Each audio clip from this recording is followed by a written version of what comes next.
All indicators are that less revenue will be available for state and county budgets next year. As a board member, how will you address the needs of county schools through the operating budget?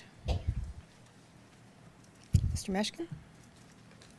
Over the past couple of years, it's been my pleasure to serve as a co-chair of the Operating Budget Review Committee, and it's been a great learning experience. What I've learned through the process is that the school system has not established a way to identify, evaluate, pilot, and scale some of the amazing innovations that are happening in individual schools in the county. We need a defined process around innovation so that we can look at ways to do more with less. This past year, I testified before the Board of Education where I had outlined $40 million worth of savings that could be found within the school budget that could be identified for certain areas where we need to make investments to improve the performance of some of our lower performing schools, some of our students who are struggling, some of our families that are going through the worst recession since the Great Depression. As we look at ways to do that, and with the experience I have in the private sector as a business person, I believe that I bring that to the table, and that perspective will be valuable in being able to figure out how to do more with less so that we can continue to raise the bar during this time when our budgets will be flat or possibly even decreasing. Also, encourage open dialogue, and the board must take input from all groups and build public understanding, support, and participation when making funding decisions. I believe that when it comes to developing the budget, we should have that overarching idea that each student has an equal opportunity to learn. We need to make sure that our schools are safe and orderly, that we have support for those students who are struggling and for those students who are exceeding expectations.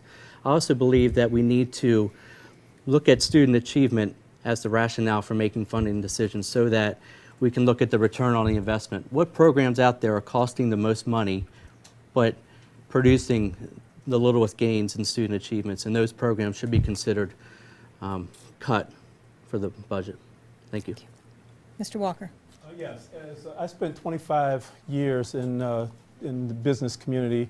I currently serve as chief of staff at my job, so I'm very skilled at bringing people with different ideas together, managing budgets. I sat on the operating budget review committee for 3 years.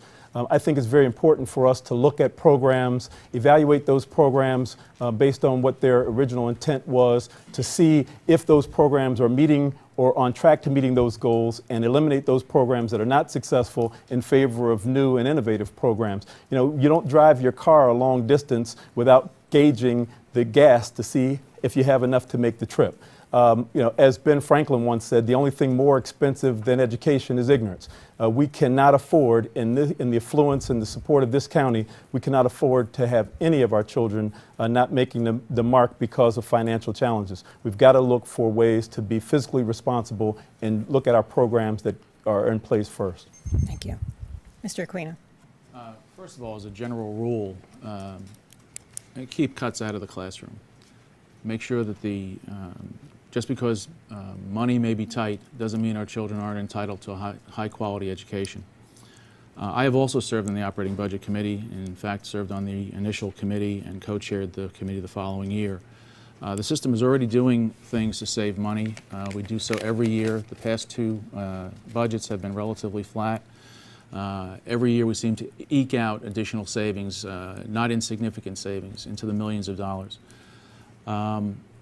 We have a lean program that has been in operation for quite some time now that helps streamline processes.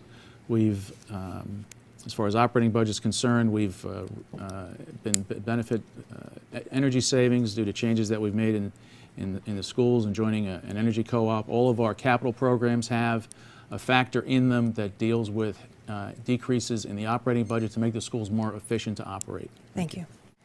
Mr. Ballinger. I think we have a great opportunity to keep one of the strongest educational environments in our schools and offer the best quality of education to our children. But yet we can be fiscally responsible for the citizens of Howard County and the taxpayer.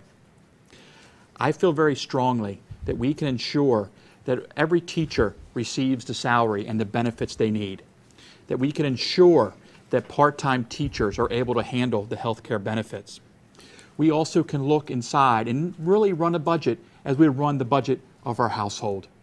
At these times, we are able to look at our budget and be able to make tough choices As a former member of the Budget Review Committee, as some of the candidates here, we understand that tough decisions have to be made. But decisions can be made that benefit the taxpayer in Howard County and also ensure education is still the quality education offered in the classroom. Thank you.